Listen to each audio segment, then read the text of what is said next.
Olá pessoal, bem-vindos a mais uma aula do nosso curso básico de desenvolvimento Java. Nessa aula nós vamos falar sobre o paradigma orientado a objetos com Java.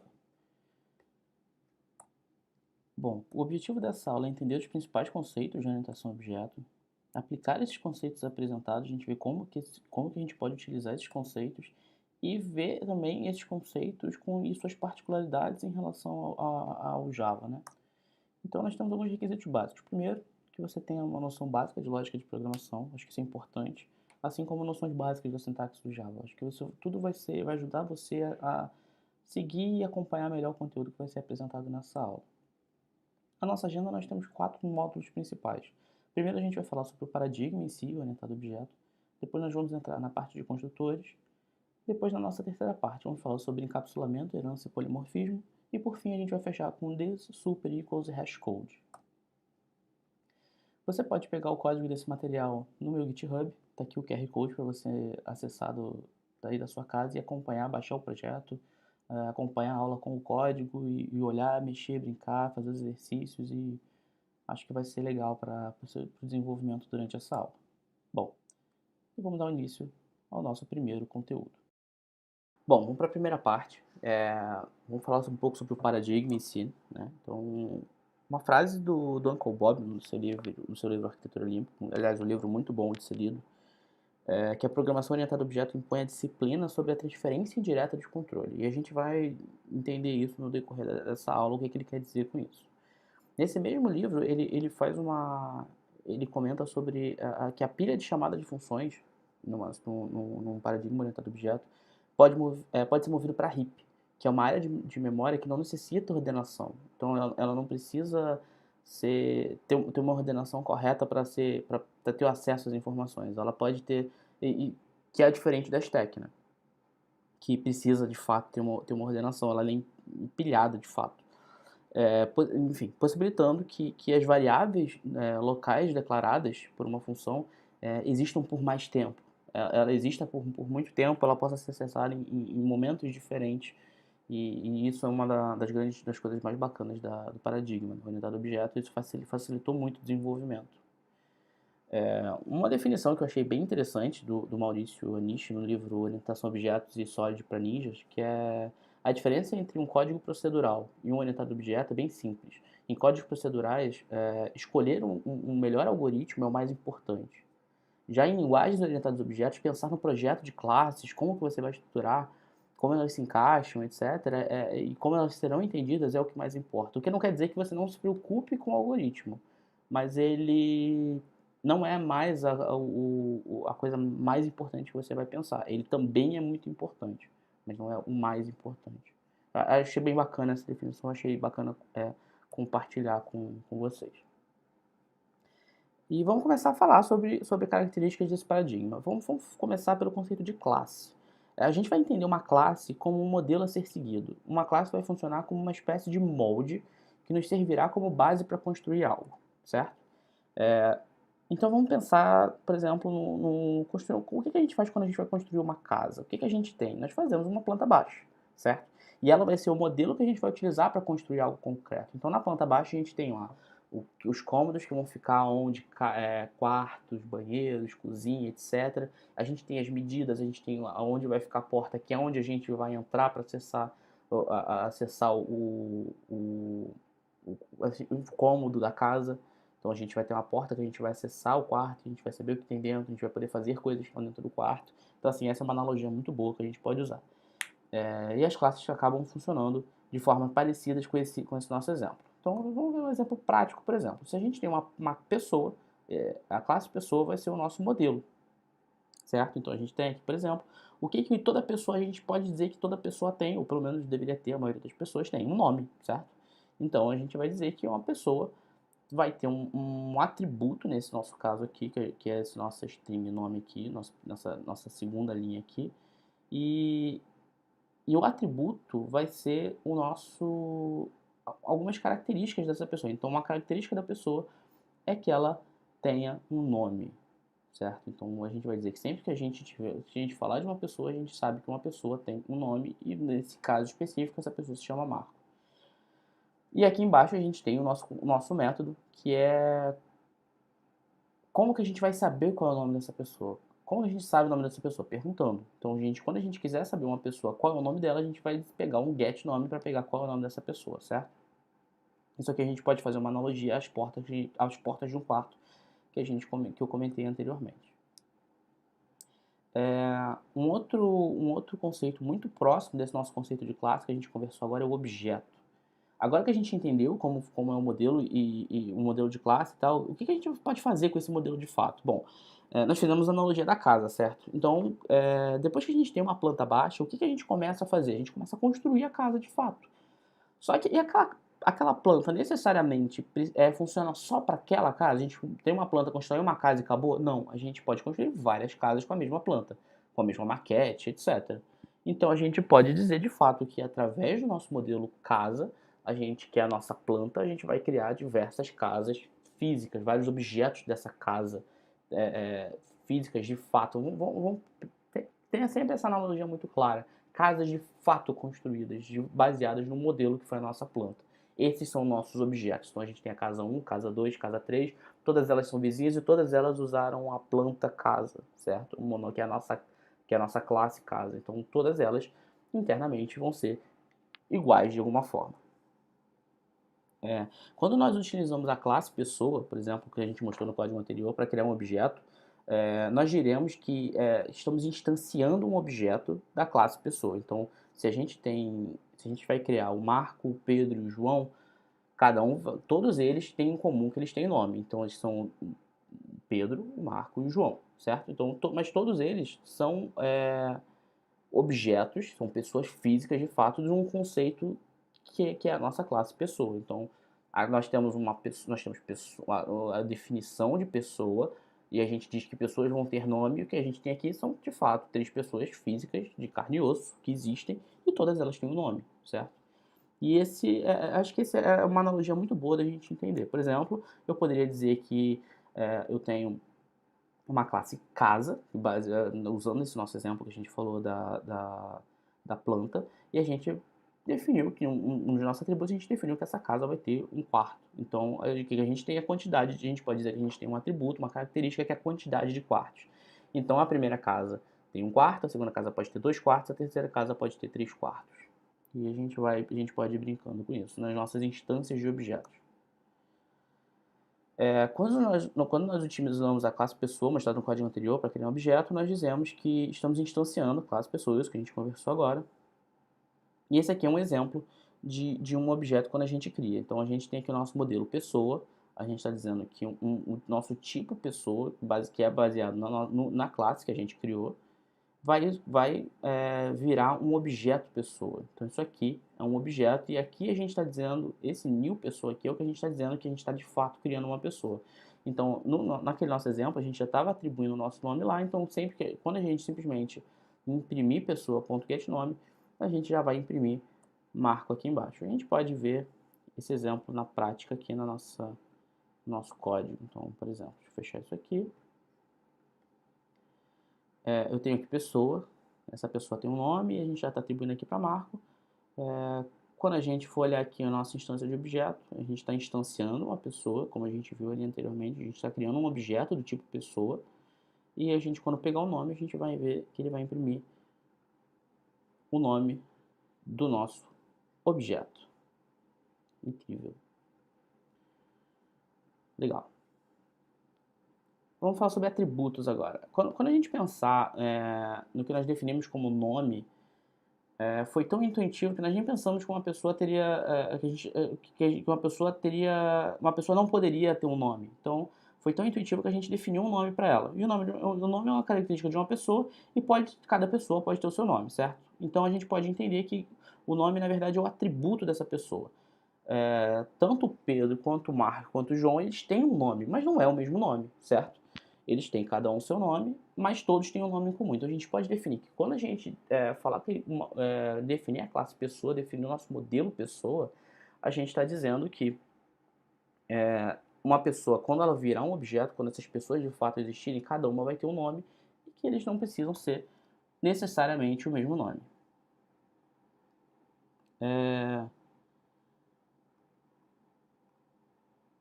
Agora a gente vai pensar pensar nos métodos. O que são métodos? São comportamentos. Por exemplo, o que a gente pode pensar que uma pessoa faz? Uma pessoa, a gente pode dizer que uma pessoa respira, por exemplo. Então, o que é o ato de respirar? É uma ação dessa pessoa. Então, a gente pode dizer que um método de respirar é um método que faz sentido para uma pessoa. Uma pessoa pode falar. Então, qualquer coisa que a gente possa associar a uma pessoa, a uma ação da pessoa, a gente pode definir num método. Então, aqui, por exemplo, vamos definir que a pessoa fale o próprio nome dela, certo? Então aqui a gente está definindo uma pessoa, a gente está criando um objeto pessoa, a gente quando a gente definiu a classe, a gente disse que o nome dela é Marco e a gente quer que ela fale o próprio nome. O nome dela vai ser Marco, e ele vai dizer, olá, meu nome é Marco. Vamos ver isso no código, vai, acho que isso é bem bacana para a gente mostrar no próprio código, aqui, nosso exemplo de métodos. Quando a gente definiu aqui pessoa, o que a gente tem? A gente definiu o nosso atributo. Então vamos lá, vamos aproveitar, vamos recapitular aqui. Pessoa é o meu modelo. Nesse caso específico aqui, a gente já está atribuindo um valor, que o nome quando a gente criar um objeto, o nome dessa pessoa vai ser Marco, certo? Então a gente está dizendo que todas as pessoas que a gente criar vão ter o nome de Marco. Então, na verdade, a gente está criando pessoas que se chamam Marco. Enfim, para exemplo, funciona. Aqui a gente vai simplesmente pegar o nosso nome, mas beleza, isso aqui a gente vai ver na frente que tem uma utilidade específica que a gente vai entender melhor. E a gente quer um comportamento dessa pessoa. O que a gente quer de comportamento dessa pessoa? Vamos pensar que isso aqui é um Pokémon e ela fala o nome dela. Essa pessoa, ela vai falar, olá, meu nome é fulano. E a gente está usando aqui para isso o getNome. Então, no caso, essa pessoa aqui vai falar, olá, meu nome é Marco. Então, o que a gente está definindo? A gente está definindo que quando a gente criar um objeto pessoa, essa pessoa vai ter como característica ter um nome e uma das ações que ela pode fazer é falar o próprio nome. Então o que a gente tem aqui é uma pessoa, objeto pessoa, que quando ela fala o próprio nome, ela fala olá, meu nome é Marco. Da mesma forma que a gente poderia fazer aqui outros comportamentos. Andar, que a gente só vai retornar andando, certo? A gente adicionou mais um comportamento. Uma pessoa, além de falar o próprio nome, ela pode andar. Quando a gente chamar aqui,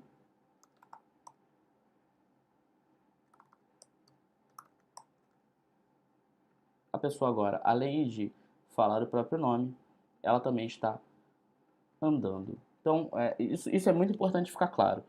Vamos pensar no que a gente falou até agora. A gente tem um modelo. No nosso modelo, a pessoa, uma característica que essa pessoa tem é ela ter um nome. Então, pessoa tem nome, tem, enfim, características que são inerentes à pessoa.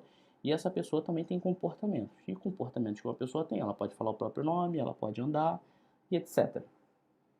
Então, isso são analogias, são características do paradigma orientado a objetos que são muito importantes, isso está bem claro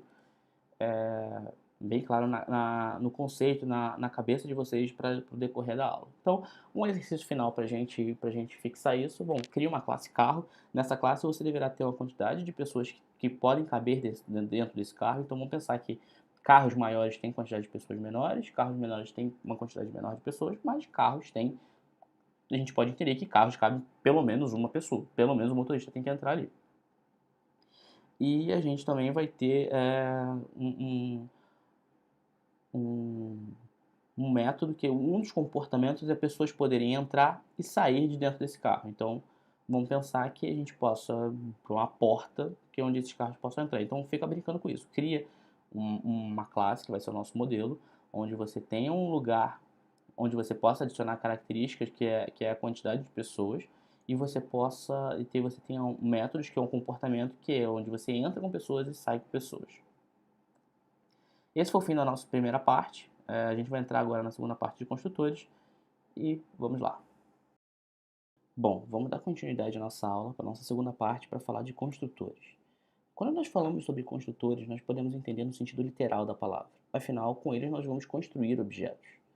É por meio dos construtores que nós criamos objetos baseados em uma classe. Então, por exemplo, se a gente tem uma classe casa, ela é o nosso modelo para a gente criar objetos casa. E como que a gente pode fazer uma analogia muito clara com o mundo real, por exemplo.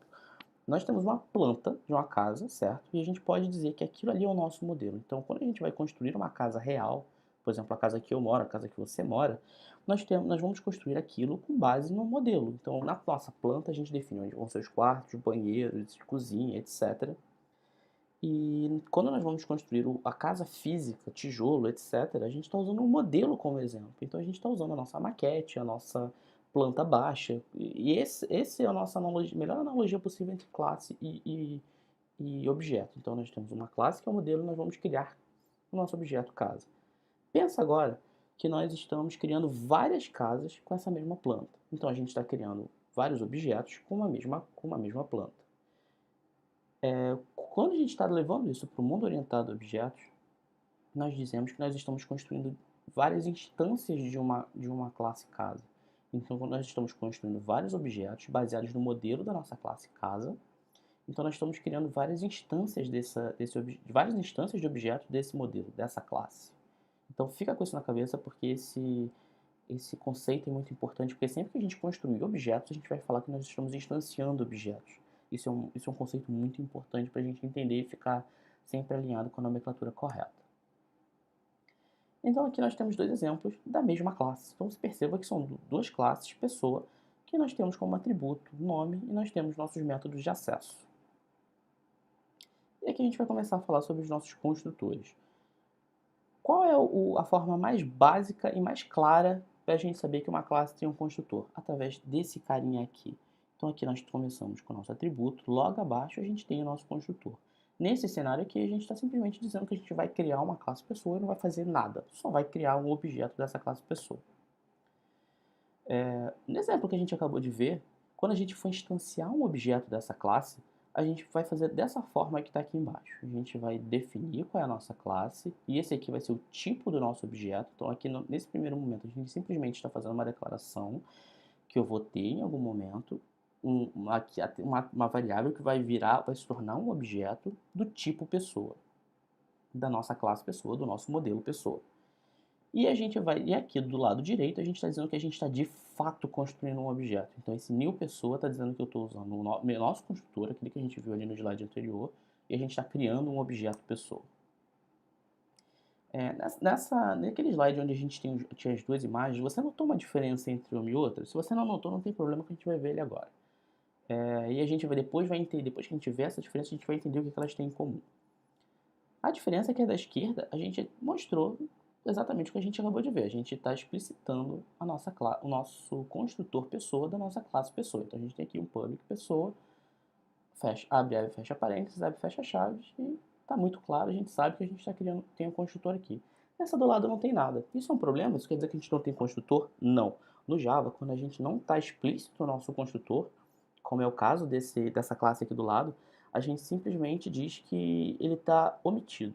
Então, quando a gente tem uma classe onde a gente só tem um único construtor que a gente precisa, é um construtor que a gente chama de padrão, que é esse que a gente tem aqui na esquerda, que é um construtor C que não recebe parâmetros, a gente simplesmente pode omitir que o Java vai entender que ali tem um construtor igual esse aqui da esquerda. E o que elas têm em comum? Elas são instanciadas da mesma forma. Então isso aqui, na verdade, prova o que a gente acabou de falar. Quando a gente instancia uma classe, a gente cria uma instância de objeto dessa classe pessoa, se a gente tem um construtor explícito ou implícito, desde que ele seja padrão, ele vai ser instanciado dessa mesma forma que está aqui do lado. Só tem que ter cuidado com uma coisa.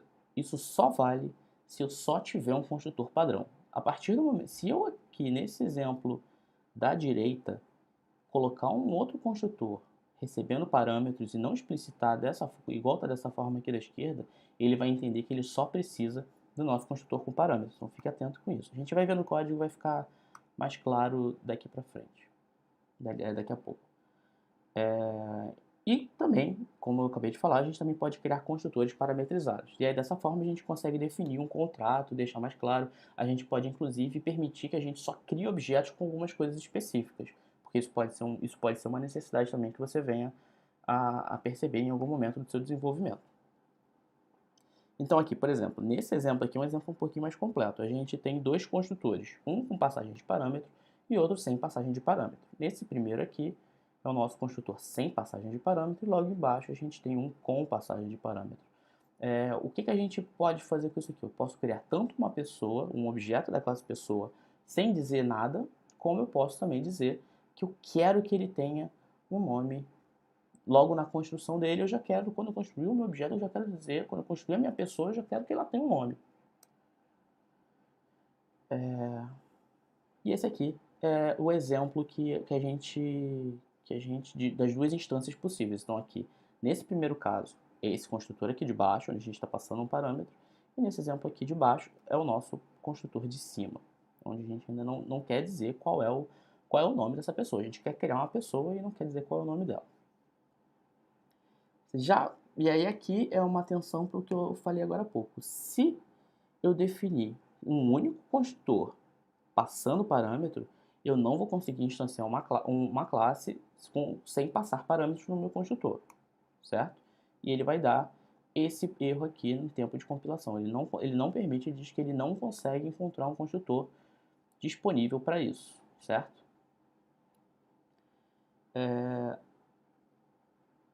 E existe um destrutor? Isso é uma pergunta muito importante. Do Java, não. O Java, quem é o responsável por limpar espaço na nossa memória quando a gente não usa mais aquele objeto, que isso acontece, a gente cria um objeto, o que pode acontecer se a gente criar objetos de forma indiscriminada e ficar criando e criando e criando e criando e criando? Porque sempre que a gente cria um objeto, tem em mente que a gente está alocando um espaço em memória. Se a gente criar isso de forma discriminada e não desalocar esse espaço, a gente vai estourar o nosso espaço em memória. Mas no caso do Java, diferente de outras linguagens que têm esse conceito de construtor, ele não tem um destrutor. Então, quem é o responsável por destruir esses objetos quando eles não são mais usados é o garbage collector. Então, o garbage collector do Java, sempre que ele entende que um objeto não está mais sendo usado, que ele pode ou precisa desalocar aquele espaço em memória, o garbage collector fica responsável por fazer essa limpeza. Antes da gente ir para o nosso exercício, eu queria mostrar alguns exemplos disso que a gente conversou na aula até agora. Então, por exemplo, esse aqui é o nosso exemplo 1. A gente tem a nossa classe pessoa. E o que é essa classe pessoa aqui? Exatamente aquilo que a gente viu lá na frente. É uma classe onde a gente tem o nosso atributo e os nossos métodos de acesso. E eu simplesmente não tenho um construtor. Não tenho construtor aqui. Eu simplesmente não declarei. Só que eu consigo fazer instância da minha classe pessoa. Tá aqui o nosso objeto. Tá aqui embaixo ele consegue ser acessado. Eu posso chegar aqui e definir um nome qualquer para ele. Vou definir meu nome, certo? Eu vou executar e ele vai funcionar porque o que acontece aqui é que eu tenho um construtor implícito, aquilo que a gente conversou lá na frente. Tá aqui, executou, imprimiu aqui o meu nome, que foi o nome que a gente definiu aqui agora. E se eu entrar aqui na classe pessoa, ele entende que eu tenho um construtor implícito, eu tenho um construtor sem passagem de parâmetros, certo? Deixa eu desfazer isso aqui. Aqui no nosso exemplo 2, deixa eu fechar. No nosso exemplo 2, a gente já tem isso implícito. Está aqui o meu construtor pessoa, como a gente viu, isso aqui é a mesma coisa. Então, se ele não tivesse, o Java vai entender que ele vai criar um construtor padrão. E aqui da mesma forma, se eu botar um pessoa site nome e colocar o meu nome, quando eu executar, ele vai imprimir. Ele está executando aqui, ele vai executar e vai fazer o mesmo processo. A gente vai ver aqui de novo. Executou. Ele se comportou da mesma forma, a gente instanciou da mesma forma. Você vê aqui que tem passagem de parâmetros, só que dessa vez a gente deixou ele explícito. E no nosso exemplo 3, a gente já tem um construtor com parâmetro, certo? E aí entra aquela regra que a gente conversou antes. Esse aqui é um exemplo de um construtor com parâmetro, onde a gente está dizendo que quando a gente criar uma pessoa, a gente já quer que essa pessoa nasça com o nome. Faz sentido, né? Talvez a gente não seja do nosso interesse que uma pessoa nasça sem nome. Então, a partir desse momento, quando eu crio o meu objeto da classe pessoa, eu já tenho que atribuir um nome para ele.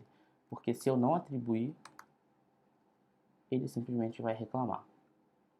Tá aqui, está reclamando que no meu construtor ele espera que eu receba um tipo string aqui, que no caso é o meu nome. Então, se eu... Vamos botar aqui uma diferente para a gente ver a execução dele. Então, quando eu chamo esse construtor aqui, ele construiu meu objeto, aqui embaixo ele imprimiu o nome dele e está aqui, passando o nome já direto no meu construtor. E com isso a gente consegue ver os tipos, as formas com que a gente pode criar construtores no Java. Fiquem atento com isso, muito cuidado. Se você precisa que você tenha um construtor padrão e um construtor com parâmetros na mesma classe, tenha muito cuidado para você não acabar caindo em cilada e não entender por que o seu construtor não está funcionando. Vamos fazer um exercício, eu acho que é para fixar o conteúdo. E a proposta é que você crie uma classe carro, certo? Com os atributos marca, modelo, ano e variante, todas elas, perdão, a marca, modelo e variante são strings, e o ano você pode colocar como íntegra, pode botar como string porque você não vai fazer nenhum cálculo em cima, isso aqui pode ser mudado, pode ficar a critério. E essa classe tem que permitir que o modelo, a marca e o ano sempre sejam passados na hora de instanciar o objeto. Então, vamos lá. Pensa que eu só tenho, dos meus quatro atributos que eu defini, marca, modelo, ano e variante, eu só preciso que o modelo, a marca e o ano sejam passados no construtor. Fica essa dica. Então, vê uma forma interessante de você definir isso. Acho que você pensa que você pode fazer diversos construtores, vários construtores com diferentes tipos de parâmetros. Eu poderia, no caso, criar um construtor só passando marca, um só passando modelo, um passando os três, um passando só dois deles. Brinca um pouco com isso, entende melhor essa dinâmica que eu acho que vai ser bacana. A gente encerra aqui essa segunda aula, no nosso exercício. Pratiquem e vamos para a próxima parte da nossa aula. Bom, vamos para a terceira parte da nossa aula. E agora a gente vai falar sobre alguns pilares muito importantes da orientação a objeto. Então, vamos tentar ter um pouco de calma nessa aula, vamos tentar ser um pouco mais devagar, porque são conceitos muito importantes que a gente precisa sair daqui consolidados. Então, o primeiro deles a gente vai falar sobre encapsulamento. E mais uma vez, a gente pode entender o termo como de uma forma bem literal. A gente pode entender bem o pé da letra. Quando nós falamos de encapsulamento, estamos falando efetivamente em proteger algumas informações de alguma forma. Ou seja, a gente pode, de fato, pensar numa cápsula. A gente está querendo encapsular ele e colocar ele dentro de um contexto protegido. Vamos ver como podemos trabalhar com encapsulamento nos nossos exemplos anteriores da classe pessoa, certo? Vamos lembrar que na nossa classe nós vamos manipular basicamente dois atributos, o nome e a data de nascimento. A gente antes só tinha o nome, agora a gente vai colocar a data de nascimento para brincar um pouco com isso. Vamos então começar a pensar dessa forma. É interessante a gente definir os nossos atributos com public na frente, por exemplo. A gente sabe que quando a gente está no nosso escopo de visibilidade do Java, com o escopo public, a gente sabe que qualquer outra classe consegue acessar os nossos atributos diretamente. A gente não está protegendo absolutamente nada aqui. Todo mundo consegue colocar informações e tirar e pegar essas informações sem o menor esforço, sem a menor segurança. Isso aqui está totalmente aberto, certo? Então, isso aqui não é uma boa prática. Isso aqui não é bacana a gente ter no nosso projeto. Mas afinal, o que a gente quer?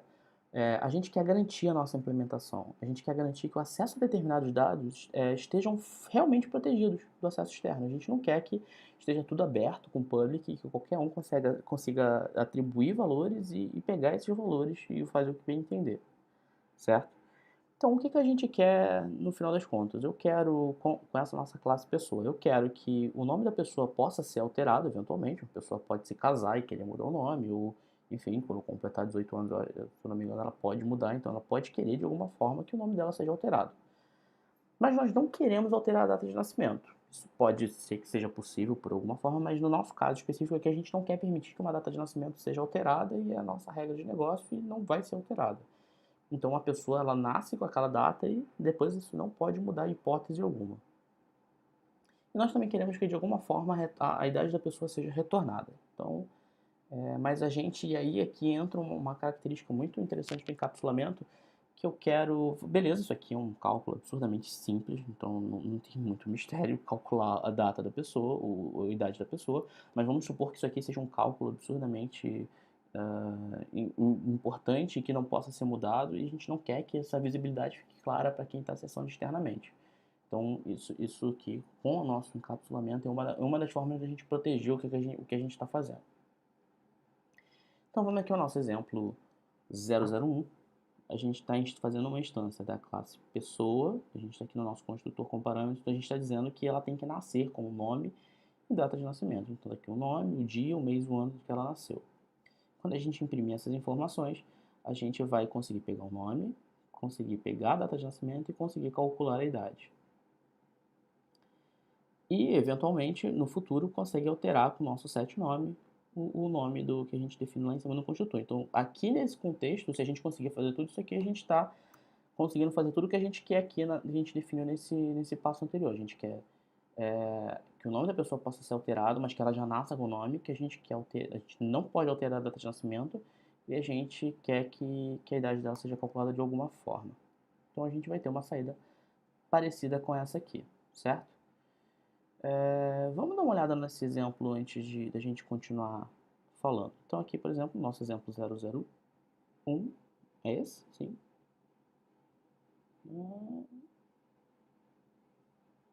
Encapsulamento, tá aqui em cima, que é o de herança. Spoiler, depois a gente fala sobre herança. Vamos falar sobre encapsulamento primeiro.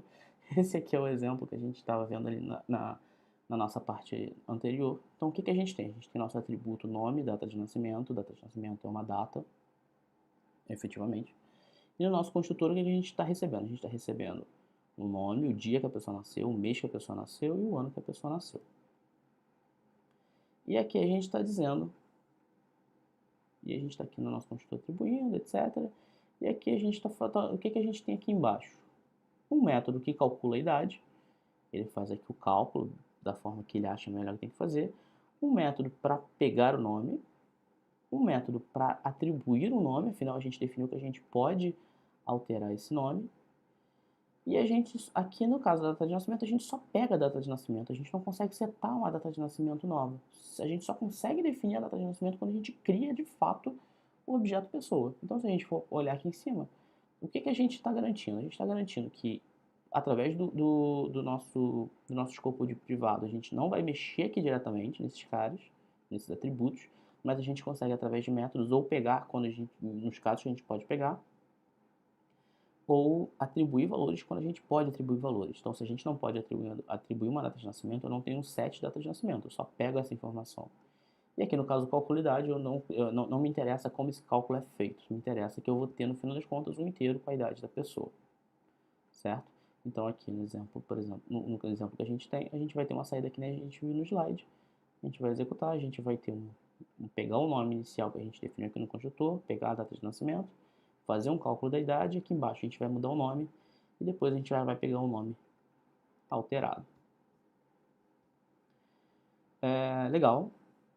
O que eu consegui com isso aqui?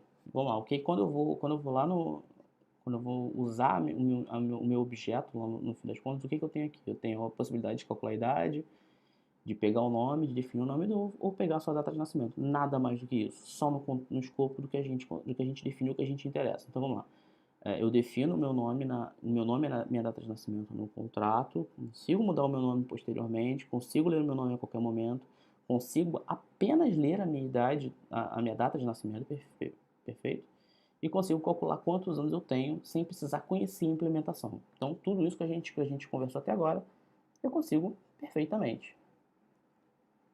Então, isso aqui já é o que a gente pode entender da forma do nosso primeiro, do entendimento mais básico, mas é uma base bem interessante sobre o encapsulamento, como ele funciona e para que as utilidades dele para a gente. A nossa proteção do que a gente está implementando é a proteção da informação que a gente está manipulando. A grande questão é que a gente pode, o pilar do conceito de encapsulamento a gente pode entender dessa forma, que é de fato colocar as minhas informações numa cápsula e eu ter formas específicas que eu defino de como acessar essa informação e como trabalhar com essa informação.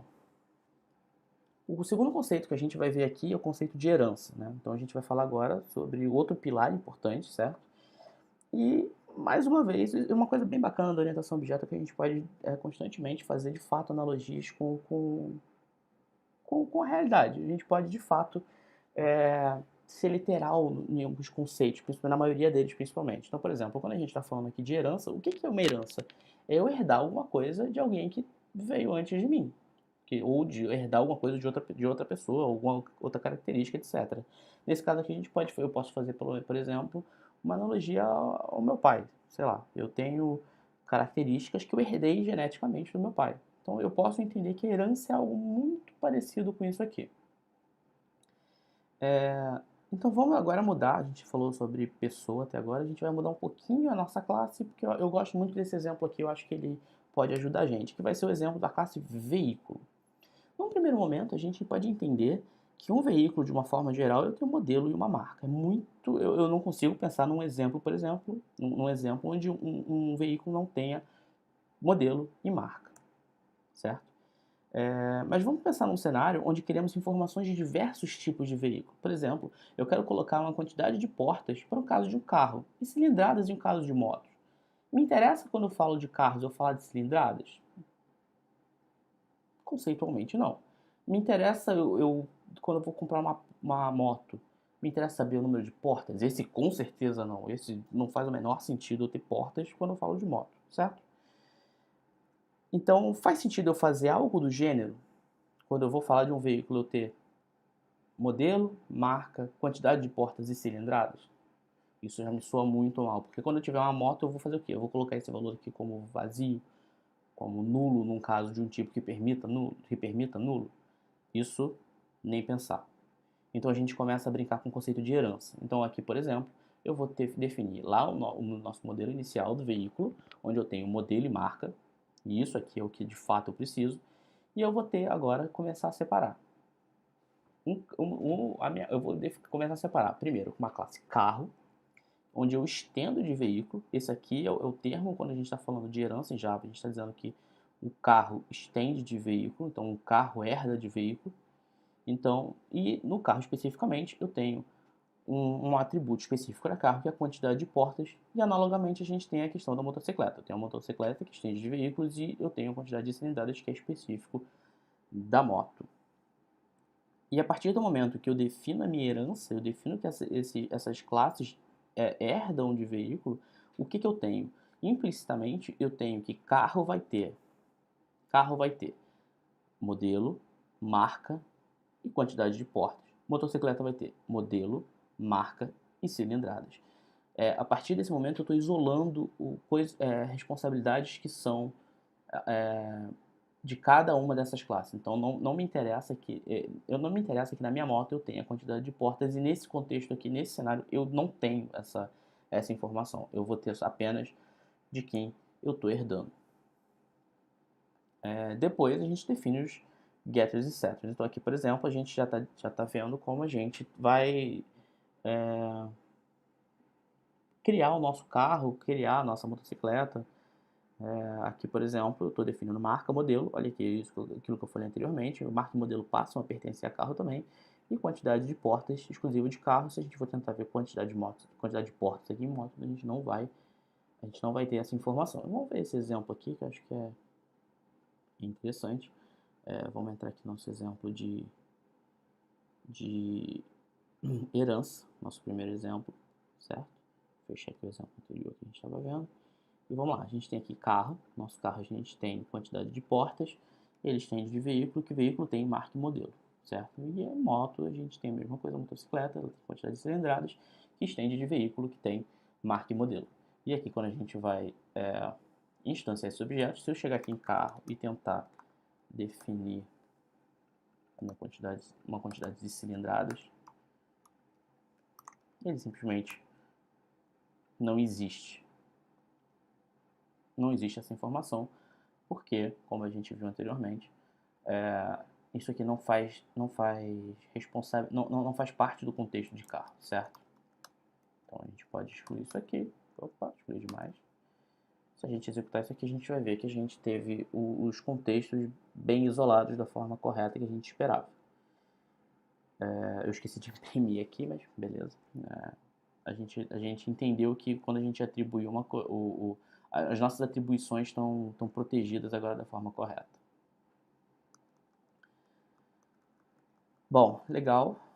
Vamos dar continuidade aqui ao nosso conteúdo. Também aproveitando em relação a essa questão de comportamento, vamos pensar num cenário onde agora a gente tenha a característica de acelerar. Acelerar é uma coisa que é interessante tanto para mim, tanto para o carro quanto para a moto? Sim, tanto o carro quanto a moto aceleram, certo?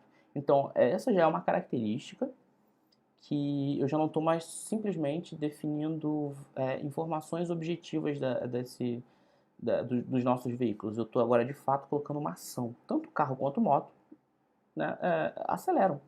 Então, eu posso, aqui no nosso exemplo, eu acho que o exemplo 2 fala sobre isso. Deixa eu fechar aqui. Vou fechar aqui. Carro, moto e veículo. Onde fica o nosso acelera, onde é comum os dois. Se acelerar fosse uma característica que apenas carros fizessem, a gente não definiria aqui em veículo, a gente definiria em carro. Mas como é uma característica exclusiva, que não é exclusiva de um nem de outro, os dois aceleram, a gente pode definir no nosso veículo, e a partir do momento que a gente define, tanto o carro quanto a moto passam a ter a característica de acelerar. O carro está acelerando e a moto também está acelerando. Herança versus composição é um vasto e antigo debate em relação à utilização da herança, e que algumas bibliografias, inclusive, defendem que a herança nunca deve ser utilizada. E o grande problema que tem em relação a isso está no nosso tópico anterior, que é encapsulamento. Você acaba criando a subclasse acaba necessitando conhecer, em muitos casos, a implementação da superclasse. E o que cria um acoplamento que quebra toda a nossa premissa básica do isolamento que a gente viu lá anteriormente. Então, isso é um assunto vasto, que vale a pena ser lido. Algumas pessoas, de fato, acreditam que a herança, que essa discussão nem deveria existir mais, que a herança simplesmente deveria ser abolida e que nunca deveria ser usada, e sempre dá preferência à composição. A gente não vai entrar muito a fundo nesse assunto, mas acho que é importante isso ficar claro, a gente explicitar que isso é um ponto de atenção, que as pessoas devam ler mais a respeito e entender melhor. Mas a grande argumentação para se usar a composição no lugar da herança é essa questão do acoplamento que a gente cria, e a gente matar um pouco a nossa premissa do isolamento que a gente viu lá no encapsulamento. Agora a gente vai entrar acho que no último pilar. A gente já falou dos dois primeiros, a gente vai entrar no último grande pilar que a gente considera em relação à orientação a objeto, ao conceito de orientação a objeto, que é o polimorfismo. Quando a gente fala em herança, o verbo ser é mandatório na nossa forma de falar sobre a classe. Então a gente diz que um carro é um veículo, uma motocicleta é um veículo. Quando a gente fala de polimorfismo, a gente está querendo entrar no cenário onde o objeto pode ser referenciado de várias maneiras. Então a gente vamos continuar no nosso exemplo de veículo aqui. Por exemplo, agora no nosso exemplo, nós queremos colocar mais uma característica e uma ação que possa ser comum aos dois, mas com algumas peculiaridades. Então, quando a gente falou, por exemplo, de acelerar, a gente pode entender que eles aceleram da mesma forma. A gente não vai fazer um cálculo, a gente não vai entrar em pormenores absurdamente específicos sobre o processo de aceleração de carro e motocicleta. Então, ali a gente estava entendendo que eles é a mesma característica para os dois aceleram e ponto. Mas vamos pensar que a gente não está preocupado em falar em aceleração. A gente quer calcular um valor aproximado do IPVA, por exemplo, dos diferentes tipos de veículo. Tanto carro quanto moto pagam IPVA, certo? Então, isso da mesma forma que os dois aceleram, os dois pagam imposto e é isso. Só que o cálculo de um para o outro é um pouco diferente. Quando a gente faz o cálculo do valor do carro, a gente pode entender que a forma de calcular não é da mesma forma de um para o outro. E é isso que a gente vai ver aqui. Como a gente sabe que o IPVA é baseado no valor venal, a gente fala aqui, a gente vai passar a ter um novo atributo. No veículo a gente vai ter o modelo, a marca e o valor venal. Tanto o carro quanto o moto tem valor venal, então a gente pode entender que o veículo e essa informação pertence ao veículo, da mesma forma que a gente também pode entender que, por mais que o cálculo seja diferente, ambos paguem IPVA. E para isso a gente vai levar a seguinte premissa em conta. Se a gente precisa calcular o nosso imposto, a gente vai partir dos seguintes princípios. O veículo teria que pagar no mínimo 0,01% do valor venal para o IPVA, certo? Então, isso a gente cravou aqui. Um carro tem que pagar no mínimo 0,07% do valor venal do IPVA. E uma moto tem que pagar no mínimo 0,03% do valor venal do IPVA. Então, o que a gente está dizendo aqui? A gente está dizendo que no veículo, se a gente... Porque vamos pensar que hoje a gente tem carro e moto, mas se a gente está usando o veículo como base, a gente pode ter diversos outros tipos de veículo que a gente vai criar na frente. Então, a nossa regra é que o básico é 0,01. Então, se eu criar alguém que não tenha um valor específico, a gente sabe que pelo menos 0,01 vai ser calculado. Já o carro, a gente sabe que a gente vai usar a base de 0,07 e a moto a gente vai usar a base de 0,03. Então vamos lá, recapitulando. A gente tem veículo tem um valor, esse valor vai ter um cálculo de imposto, esse cálculo vai virar um método, certo? A gente vai ter um método que vai calcular esse imposto. Esse método, tanto carro quanto moto tem. Então, vamos pensar no nosso acelerar. O acelerar, a gente entende que os dois são da mesma forma, então eu simplesmente declarei veículo e acabou. Eu simplesmente, nas classes de baixo, que é veículo, que é carro e moto, eu simplesmente uso e acabou. Nesse caso, eu vou ter o cálculo em cima, mas eu preciso pensar em peculiaridades no cálculo do carro e da moto.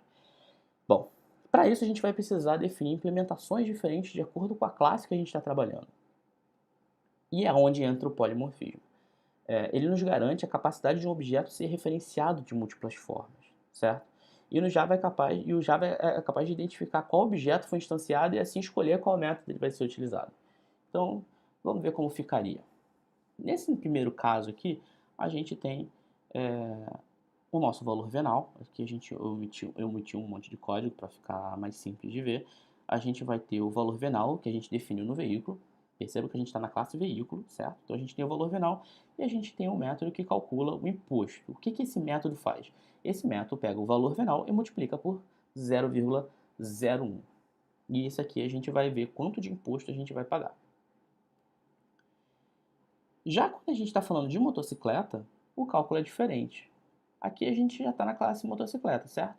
Não me interessa nessa classe definir qual é o meu valor venal. Por quê? Porque eu já tenho esse valor, esse valor já está definido, não o valor em si, mas o atributo que eu vou atribuir esse valor, já está definido na minha classe veículo. Então aqui eu simplesmente preciso fazer um método calcula imposto com um cálculo específico baseado no valor venal. Então, no caso da moto, não é mais 0,01%, é 0,03%. Analogamente, a gente faz a mesma coisa com o carro, baseado no valor venal vezes 0,07%. No fim das contas, num veículo genérico, né, que a gente pode eventualmente criar no futuro, o valor desse imposto, num veículo genérico de R$1.000, seria de R$10. No caso do carro, a gente já vai ver aqui que ele já está usando a alíquota específica de 0,07, já passa a ser 70, no caso de motocicleta passa a ser R$30. Vamos ver esse exemplo aqui na prática no código. Se a gente executar, não é esse exemplo, esse aqui. Se a gente executar, vamos começar aqui, veículo.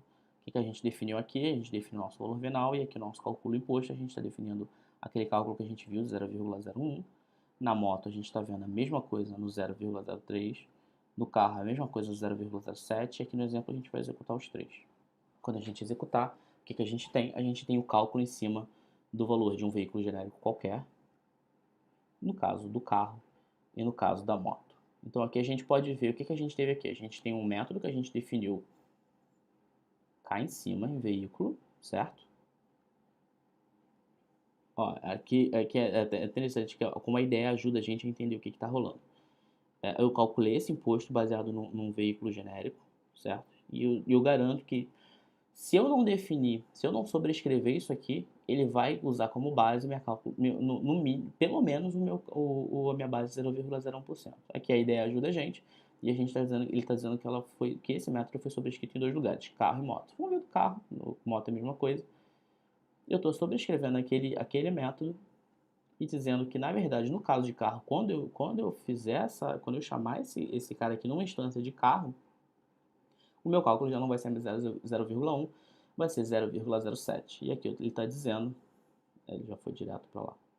Aqui ele está dizendo que eu estou sobrescrevendo o método da classe veículo. Então a gente vê que o Java se entende bem isso aqui, se resolve da melhor forma possível. E ele faz o cálculo exatamente como a gente precisa. E isso funciona bem legal. E vamos pensar no mesmo que a gente fez nos outros módulos, vamos pensar aqui no exercício final para essa parte. Vamos pensar num cenário onde a gente tem um funcionário, esse funcionário pode ser gerente, supervisor e atendente. Cada tipo de funcionário tem políticas diferentes de imposto, um imposto qualquer, seja ele qual for. O gerente paga 0,1% do salário, um supervisor paga 0,05% do salário e um atendente paga 0,01% do salário. A proposta é muito parecida com o veículo, mas façam isso. Então a gente tem uma classe funcionário e tem 3 classes herdando dela, um para gerente, supervisor e um atendente. Nessa classe de cima, você não tem o imposto calculado, então você pode retornar o próprio salário. E nas classes gerente, supervisor e atendente, você tem os cálculos específicos e aí você faça o cálculo e veja a quantidade de imposto de cada um desses tipos de funcionário. Bom, esse é o final da nossa terceira parte. Vamos agora para a quarta e última parte e vamos dar continuidade. Bom, vamos para a quarta parte da nossa aula e aqui a gente já vai entrar em características que são mais específicas à orientação a objetos no Java. E aqui a gente vai falar sobre o this, o super, o equals e o hashcode. Vamos começar pelo this. Quando a gente está trabalhando com Java, o termo this, no fim das contas, a gente está fazendo uma autorreferência. O que isso quer dizer? Esse conceito faz sentido quando nós estamos falando de construtores e métodos. Então vamos para o nosso exemplo. Aqui nesse caso, do veículo, quando a gente está dentro do nosso método set modelo, a gente está recebendo com um parâmetro, uma string de modelo, e aí recebe que a gente está fazendo uma atribuição aqui dentro, onde a primeira é o this.modelo, que recebe o modelo. O que isso aqui quer dizer? Esse modelo aqui mais à direita é o modelo que a gente está recebendo aqui do nosso parâmetro, certo? Então esse string, modelo que a gente está recebendo, é esse cara aqui da direita. E aí, quando a gente está fazendo um this.modelo, a gente está dizendo que a gente está fazendo um apontamento para o escopo do atributo dessa classe. Então, quando a gente está colocando this.modelo, a gente está fazendo, na verdade, uma referência a esse modelo aqui, esse private string modelo. Então, é nesse sentido que a gente fala de autorreferência. A gente está fazendo uma referência a um modelo que está no contexto do escopo da classe veículo. Já de uma forma análoga ao this, quando a gente fala do super, a gente faz uma referência parecida, só que no contexto de herança. Então, quando a gente faz isso, a gente está pensando na nossa superclasse. Então, se, por exemplo, naquele caso a gente estivesse fazendo um super.modelo, isso quer dizer que a gente estaria fazendo uma referência ao atributo da nossa classe pai. Por exemplo, se a gente, no nosso exemplo, se a gente está no veículo e embaixo o carro, se a gente tem um atributo, um método em veículo que a gente quer acessar de dentro de carro, a gente poderia usar super, ponto, ou o nome do atributo, ou o nome do método. Um ponto de atenção aqui importante. Como no Java todas as classes herdam de object, então mesmo que a gente não deixe explícito o extend, que a gente está fazendo uma herança, o Java entende que todo mundo herda de object. Então se a gente faz um super numa classe que não tenha explícito o extend ou de alguma outra classe, a gente está fazendo na verdade um super da nossa classe object. Vamos mudar um pouco nesse exemplo. Primeiro nós vamos transformar a nossa classe veículo. Ela vai passar a ser uma classe abstrata e, portanto, não poderá mais ser instanciada. Então, a gente não vai mais poder fazer um new veículo. Ela vai passar a ser uma classe abstrata e a gente só consegue instanciar quem herdar dela. E também nós vamos definir um construtor dessa classe que sempre irá esperar modelo, marca e o valor venal. Isso não muda, é o mesmo exemplo que a gente estava antes. Então, vamos lá. Partindo do exemplo da parte 3 da aula. Então aqui a gente tem a nossa classe veículo. Perceba que agora a gente tem uma nova palavra reservada chamada abstract. Então a gente tem um public abstract class veículo. Esse abstract já vai ser o que vai impedir que a gente consiga fazer um new veículo. E a gente está definindo que o nosso veículo a gente vai ter um único construtor que ele vai receber modelo, marca e valor venal. Então, a gente tem modelo, marca e valor venal naquele contexto disso que a gente conversou. Então, perceba que aqui a gente faz a nossa autorreferência, recebendo os parâmetros que a gente tá definindo aqui no nosso construtor. E, vamos lá, vamos continuar o nosso exemplo. Opa, passei demais. Não, voltei na verdade. Então, aqui nós vamos outra vez a aplicação do this. No nosso construtor, recebemos os parâmetros e fazendo uma autorreferência aos nossos atributos. Agora, no carro, o que que acontece, o que a gente pode fazer agora na nossa classe carro? A gente, como a gente viu até agora, a gente está herdando características e ações da nossa classe veículo. Isso também vale para os construtores. E o que a gente ganhou a partir desse momento? A gente ganhou a palavra reservada super. Da mesma forma com que eu poderia fazer um super se eu estivesse acessando, sei lá, o atributo modelo e ele fosse protected na casa de cima, na classe de cima, então eu poderia ter visibilidade da minha classe de baixo, eu poderia colocar super.modelo, enfim. Eu posso também fazer esse mesmo contexto com o nosso construtor. Então, a partir do momento que eu defino aqui dentro do meu construtor carro o super, entre parênteses, eu estou dizendo que eu estou usando o construtor da minha classe pai. Então, aqui no caso, eu estou fazendo um super, eu estou chamando o construtor da minha classe veículo, onde eu tenho modelo, marca e valor venal. Então, quando eu construo um carro, eu já estou dizendo que as informações específicas que estão na responsabilidade de veículo, eu posso passar dessa forma. E eu posso fazer analogamente um outro construtor da minha classe carro, onde aqui eu já recebo a quantidade de portas. Lembra que isso é uma informação que a gente viu lá na frente, que é do interesse de carro, mas não de veículo, porque, por exemplo, no caso de moto não me interessa saber a quantidade de portas. Eu agora posso usar os meus dois contextos, o meu super, onde eu passo modelo, marca e valor venal, que são do contexto de veículo, e no meu des para fazer a minha autorreferência, onde eu tenho a minha quantidade de portas. Vamos dar uma olhada aqui no código? Acho que é legal a gente ver isso no código. Então vamos aqui para o nosso exemplo da parte 4. Primeiro vamos começar aqui com o nosso exemplo do this. Eu tenho meu veículo, motocicleta e carro. E aqui o que a gente tem?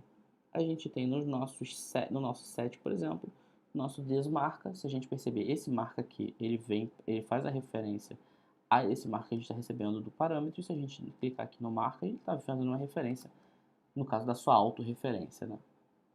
E quando a gente vai falar do super, vamos fechar aqui esses exemplos para não confundir, a gente tem aqui a nossa classe veículo, que já é uma classe abstrata, até que mudou o símbolozinho aqui, a ideia é ótima para ajudar nesse sentido. E a gente então isso faz com que a gente não consiga mais instanciar ela, perfeito? E a gente tem aqui a nossa classe carro, onde a gente agora tem tanto o nosso super quanto o nosso disso. Se a gente clicar aqui, por exemplo, no super, para onde ele vai? Ele vai para o nosso construtor de veículo, que é onde ele está fazendo as atribuições de veículo e marca e valor venal. E aqui a gente está fazendo uma referência ao nosso this, aqui é o nosso atributo específico de carro. Isso é bem bacana. Quando a gente for instanciar carro, isso aqui fica transparente para a gente simplesmente vai associar as informações que interessam a gente, e aqui o nosso escopo de referência que vai saber se virar e trabalhar da melhor forma possível.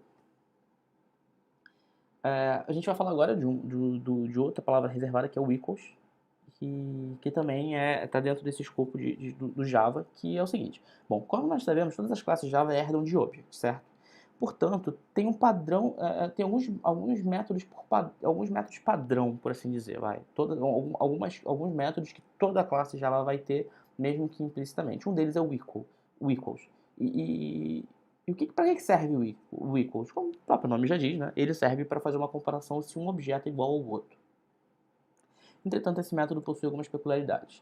Por padrão, quando estamos comparando dois objetos, estamos comparando a referência desses objetos. Então, se a gente instancia dois objetos carro, por mais que eles tenham exatamente as mesmas informações, o Java não é capaz de identificar. Então, vamos lá. Se eu tenho meu objeto carro. Digamos que o meu objeto carro só tenha modelo. Se eu instancio dois objetos e defino que o modelo dos dois é Palio, por exemplo, como eles são instâncias diferentes, eles foram criados de formas diferentes, eles foram criados em endereços de memória diferentes. Na hora que o Java for comparar, ele vai identificar que eles não são a mesma coisa. Ele não vai entender que eles são a mesma coisa porque eu não estou dizendo especificamente o que eu considero a mesma coisa. A implementação do Java por baixo dos panos vai entender que eles são objetos diferentes, que eles por acaso têm uma similaridade, que é o modelo, mas que eles não são a mesma coisa. É muito parecido com o que vamos pensar em duas pessoas. As duas pessoas se chamam Marco, mas elas não são a mesma pessoa. Então, para o Java, o marco daqui não é igual ao marco daqui e faz sentido, a não ser que eu diga que todos os marcos são iguais. Que aí eu tô explicitando para o Java que ele tem que considerar que a implementação, para ele considerar se duas pessoas são iguais, são em relação ao nome. E aí ele passaria a dizer que todo mundo que se chama Marco, um é igual ao outro. Então aqui, por exemplo, se eu definir dois carros onde eu tenho Palio, Fiat e o valor dele é 20 mil, por mais que eles sejam exatamente as mesmas informações, ele vai entender que eles não são a mesma coisa. E o que a gente pode fazer para resolver isso é sobrescrever o método equals. Já naquele mesmo conceito, a gente pode fazer uma sobrescrita dessa informação e aí na nossa classe específica fazer um trabalho como a gente acha que tem que fazer. Lembra lá atrás quando a gente falou sobre isso? Então a gente pode fazer a mesma coisa para esses métodos padrão do Java. Inclusive, tenha em mente que é uma boa prática você sobrescrever. Então, por exemplo, aqui a gente tem um exemplo de onde a gente está fazendo uma comparação, onde a gente está dizendo que objetos carros que tenham a mesma marca, o mesmo modelo e o mesmo valor venal, eles são iguais. Então, isso aqui assim, é um exemplo de implementação, mas o que a gente de fato comparando isso aqui. Se dois objetos, um comparando com o outro, tiver a mesma marca, o mesmo modelo e o mesmo valor venal, a gente vai entender que é o mesmo carro. Então vamos aqui para o nosso exemplo. Do nosso exemplo de equals, vamos aqui pegar o nosso primeiro exemplo. Esse aqui é onde a gente vai ver falhar. A gente ainda não, vamos ver aqui em carro, a gente não sobrescreveu o equals, nem carro, nem veículo. Então, na verdade aqui a gente até sobrescreveu. Vamos executar aqui esse exemplo para ver. Nesse caso aqui deu true, que eu acho que os exemplos estão trocados. Deixa eu ver aqui. Esse veículo aqui sobrescreveu, esse veículo aqui sobrescreveu também. Na verdade, esse veículo aqui é o que eu não quero que sobrescreva. Então vamos tirar esse cara aqui. Então vamos lá, vamos naquele cenário que a gente conversou. A gente não está sobrescrevendo, então a gente vai identificar que na verdade isso aqui vai ser falso, porque a gente não está dizendo para o Java como ele tem que se comportar para que esses objetos sejam iguais. Assim, a título de curiosidade, se eu trocar isso aqui de carro 1 para carro 1, aí sim ele vai entender que eles são objetos iguais, porque eu estou comparando ele com ele mesmo. E aí o Java, beleza, ele vai entender que pelas regras que ele usa, pela implementação que ele usa por baixo dos panos para comparar se uma coisa é igual a outra, ele de fato são carros iguais. Mas aqui se eu fizer a comparação com dois objetos diferentes, por mais que eles tenham características iguais, ele vai entender que são coisas diferentes. E aqui, como a gente acabou vendo antes do tempo, no nosso exemplo 2,